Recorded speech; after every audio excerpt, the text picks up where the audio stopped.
আউযু বিল্লাহি মিনাশ শাইতানির রাজিম। বিসমিল্লাহির রহমানির রহিম।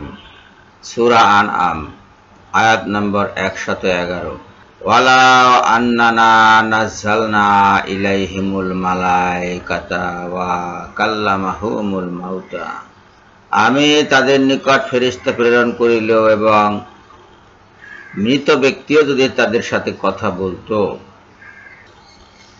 মৃত ব্যক্তিরা যদি তাদের সাথে কথা বলতো এবং সকল বস্তুকে তাদের সম্মুখে হাজির করা হতো, তথাপি আল্লাহ যদি ইচ্ছা না করেন তাহলে তারা ঈমান আনবে না।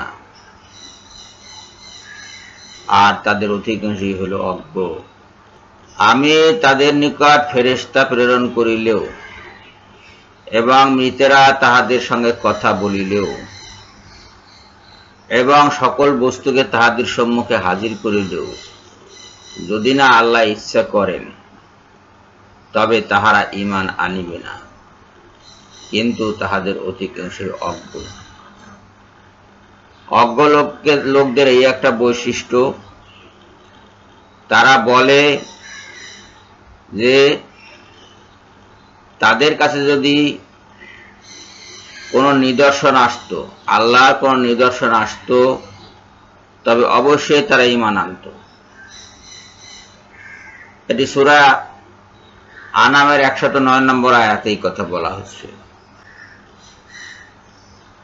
কিন্তু তাদের নিকট যদি নিদর্শন আসতো তাহলেও তারা ঈমান আনত না, এই কথা আল্লাহ পাক বলছেন। তাহারা যেমন প্রথমবার উহাতে ঈমান আনে নাই, আমিও তাহাদের মনোভাবের ও দৃষ্টিভঙ্গির পরিবর্তন করিয়া দিব এবং তাহাদেরকে তাহাদের অবাধ্যতায় উদ্ভ্রান্তের ন্যায় ঘুরিয়ে বেড়াইতে দিব। মানুষ যখন অবিশ্বাস করে তখন আল্লাহ তাদেরকে ছেড়ে দেন, রশি ঢিলা দেন এবং তারা উদ্ভ্রান্তের মতো ঘুরে বেড়ায়। এটা সূরা আনামের 110 নম্বর আয়াতের ভাষ্য।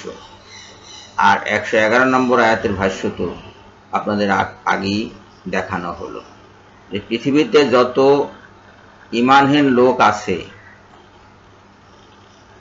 পৃথিবীতে যত ঈমানহীন লোক আছে, কেউই সত্যিকার অর্থে ঈমান আনবে না যদি আল্লাহ না চান।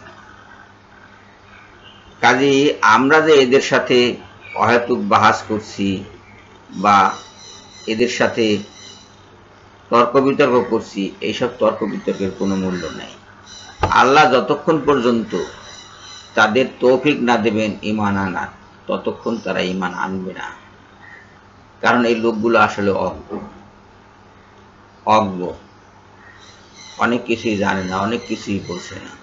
জানে না যে, বোঝে না যে, তাও তারা বোঝে না, এতই তারা অজ্ঞ। এবং প্রত্যেকেরই অহংকার করার মতো কোনো একটি বস্তু নির্ধারিত আছে, সেটার উপরে তারা দাঁড়িয়ে অহংকার করে। কারো টাকা পয়সা আছে, সেই টাকা পয়সার উপর অহংকার করে। কারো হয়তো 2টা ডিগ্রি আছে, সেই ডিগ্রির উপর দাঁড়িয়ে সে অহংকার করে। কারো সৌন্দর্য আছে, সেই সৌন্দর্যের উপর দাঁড়িয়ে সে অহংকার করে এবং অহংকার করে ঈমান পরিত্যাগ করে। অহংকার হলো সবচেয়ে বড় পাপ। এক্ষেত্রে অহংকারের বশবর্তী হয়ে এইসব লোক অধিকাংশ ক্ষেত্রে ঈমানহীন হয় আর অজ্ঞতাবশত ঈমানহীন হয়। তারা যেটা দেখে, তারা যেটা বোঝে, সেটা সত্য নয়। এই অসত্যের উপরেই তারা ঈমানদার হয়। আর যেখানে ঈমান আনা দরকার, আল্লাহর উপরে ঈমান আনা দরকার, আল্লাহর কিতাবের উপরে ঈমান আনা দরকার, আল্লাহর রাসূলের উপরে, আল্লাহর ফেরেশতাগণের উপরে, সেখানে তারা ঈমান আনে না এবং কখনো আনবে না যদি না আল্লাহ চান।